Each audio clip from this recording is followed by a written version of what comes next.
नमस्कार दोस्तों, आज हम इवान की कहानी देखने वाले हैं। ये जर्मनी के रहने वाले हैं। जब उनके साथ ये घटना हुई थी तब उनकी उम्र तकरीबन 30 साल थी।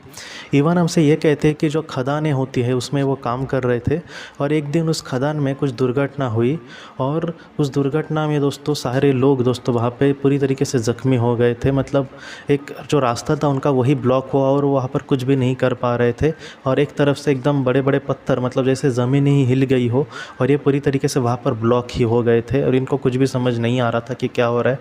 और वहाँ पर बाद में सांस भी उनको लेने के लिए नहीं मिल रही थी और वो पूरी तरीके से बेहोश हो गए। इवान यही कहते हैं कि उन्होंने बाद में ऐसे देखा कि जैसे वो अलग ही सुरंग में अंदर ही अंदर जा रहे हैं।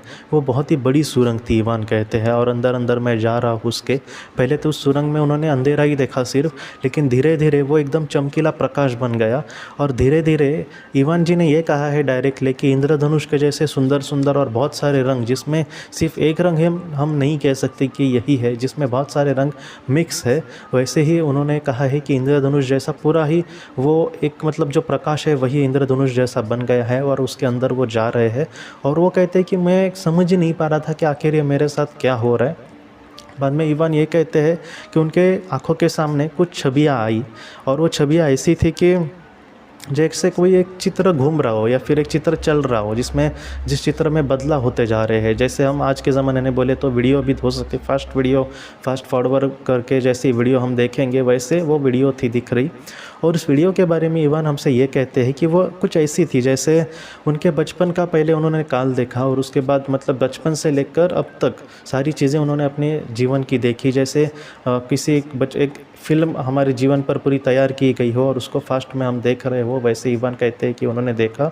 और इवान ने उस फिल्मों में मतलब सिर्फ वो चल नहीं रही थी बल्कि वो कुछ कहने की कोशिश भी कर रही थी इवान को। और इवान ये कहते हैं कि उन्होंने अपने जीवन में जो भी अच्छे काम किए और बुरे काम किए ये उनको थोड़ा सा ज़्यादा वहाँ पर हाईलाइट करके दिखाया गया। मतलब कहीं ना कहीं जो बुरे काम किए उसके लिए मतलब तुम और कुछ अच्छा उसमें कर सकते थे या फिर ये तुम्हारा डिसीजन गलत था जो तुमने बुरा किया, और जो अच्छा किया उसके लिए मैं तुम्हारा मतलब या फिर कायनात कहीं ना कहीं उनके लिए खुश थी कि तुमने ये काम अच्छा किया, ऐसा इवान कहते हैं। और ये सारी चीज़ें उन्होंने देखी और इवान ये कहते हैं कि कुछ मिनट में ही ये सारी चीज़ें फटक से हो गई और बाद में वो फिर से अंदर जाने लगे। और जब वो अंदर जाने लगे दोस्तों तब उनके मन में अचानक किसी ने विचार डाल दिया कि तुम्हें फिर से लौट जाना होगा अपने जीवन में। और इवान ये कहते हैं कि उसके बाद उनको कुछ भी समझ नहीं आ रहा कि आखिर क्या हो रहा है। और वो वैसा ही प्रकाश था इंद्रधनुष जैसा, लेकिन इवान ये कहते हैं कि जैसे वो प्रकाश तो है लेकिन मैंने जैसे अपनी आंखें बंद की वैसे वो थोड़ा सा कम कम कम कम होता गया और बाद में फिर से अंधेरा। बाद में इवान कहते हैं कि मुझे कुछ भी नहीं समझ में आ रहा था कि क्या हुआ रहा है। और बाद में दोस्तों इवान ये कहते हैं कि जब उनको होश आया तब उनको खदान से कुछ रेस्क्यू टीम आई थी, वो लोगों को निकाल रही थी और इस इवान को भी उन्होंने वैसे ही निकाला। और इवान जब मतलब बाहर आए, मतलब खदान से नीचे से वो जब ऊपर आए तब प्रकाश सूरज का था। और इवान ये कहते हैं कि तब मैंने अपनी आंखें खोली और एकदम उनको लग ही नहीं रहा था कि आखिर उनके साथ ये सारी चीज़ें हुई क्या। लेकिन इवान बाद में पूरी तरीके से ठीक थे, उनको पूरी तरीके से मतलब थोड़ा सा मानसिक अवस्था भी उनकी थोड़ी सी ये हो गई थी क्योंकि ऐसी बहुत बड़ी दुर्घटना से गुजरना कोई छोटी बात नहीं है। 2 दिन वो पूरी तरीके से उसी टेंशन में थे। वो कह रहे थे कि मैं 2-3 दिन किसी से बात भी नहीं कर पाया और पानी ही पीता था ज़्यादा से, मतलब समझ ही नहीं आ रहा था कि मुझे क्या हो रहा है। लेकिन बाद में वो धीरे धीरे से अब नॉर्मल है। इवान यही कहते हैं कि कहीं ना कहीं मैंने अपने जो जीवन में अच्छे काम करे थे उसके लिए मुझे बहुत अच्छा लग रहा था कि कहीं ना कहीं उसको नोटिस किया जा रहा है। क्योंकि कभी कभी हम कुछ अच्छा करते हैं लेकिन फिर भी कभी कभी कुछ लोग उसके लिए कोई इंपॉर्टेंस हमें नहीं देता तो एक अच्छा नहीं लगता कुछ लोगों को। तो इस तरीके से हमें नहीं सोचना चाहिए। इवान कहते हैं जो अच्छा काम है उसको कहीं ना कहीं नोटिस भी किया जाएगा और उससे हमें कुछ ना कुछ फ़ायदा भी ज़रूर हमारी आत्मा को मिलेगा, लेकिन हमें सिर्फ अच्छा काम करने की हमेशा कोशिश करनी होगी।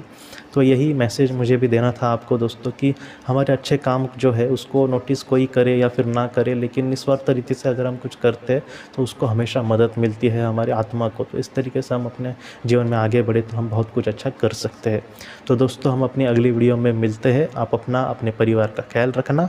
आपका बहुत बहुत धन्यवाद। ज़िंदगी की रोशनी ये एक कंसल्टेंसी है जो ऐसे लोगों को मदद करने की कोशिश करती है जिन्होंने किसी अपने को खोया है या फिर जो लोग अपने जीवन में बहुत ही ज़्यादा दुखी है।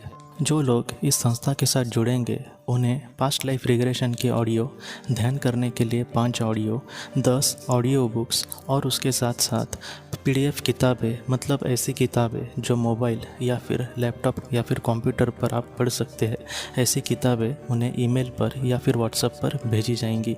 जो लोग इस संस्था के साथ जुड़ना चाहते हैं वो कृपया इस नंबर पर व्हाट्सएप मैसेज करें। आपका बहुत बहुत धन्यवाद।